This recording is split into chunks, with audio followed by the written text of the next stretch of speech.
আসসালামু আলাইকুম। আমি আপনাদের সাথে আছি সুলতান মাহমুদ। আমি এখন বর্তমানে অবস্থান করতেছি নোয়াখালী সদর পশ্চিম অঞ্চলে ২০ নং আন্ডারচর ইউনিয়নের খুনি জসিম চেয়ারম্যানের বাড়িতে। আপনারা দেখতে পাচ্ছেন এখানে একটি সেনাবাহিনীর গাড়ি দেখা যাচ্ছে। মোট সেনাবাহিনীর গাড়ি ২টা এবং পুলিশের গাড়ি একটি সহ অনেক সেনাবাহিনী অনেক পুলিশ এসেছে জসিম চেয়ারম্যানকে উঠিয়ে নেওয়ার জন্য। আজকে সকাল ৯টা বাজে ফোন যাওয়ার পর সেনাবাহিনীরা এসেছে তাকে ধরে নেওয়ার জন্য।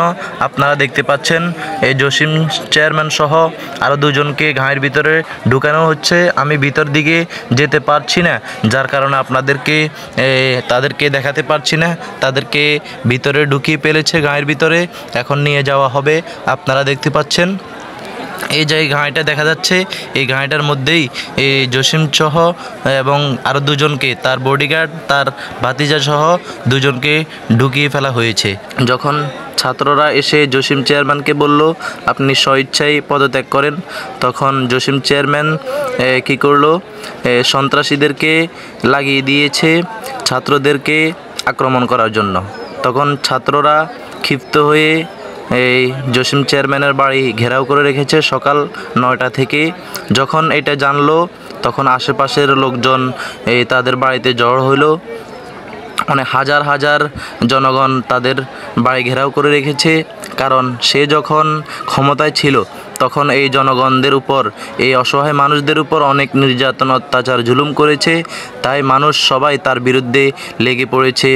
আপনারা দেখতে পাচ্ছেন হাজার হাজার মানুষ, এখানে হাজার হাজার মানুষ একসাথে জড়ো হয়ে এই সেনাবাহিনীর কাছে একটাই তাদের দাবি।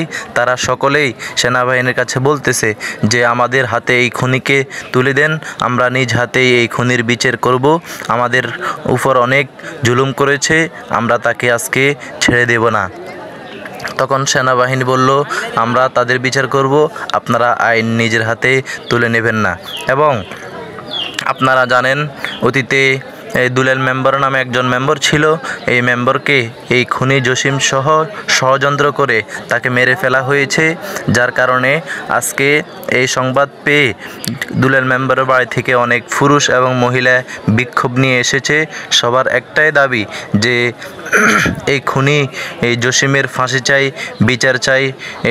সেনাবাহিনীর কাছে সকলেই মহিলারা এসে বলতেছে যে এরে আমাদের এই জনগণের হাতে তুলে দেন, আমরা এর বিচার নিজ হাতে করব।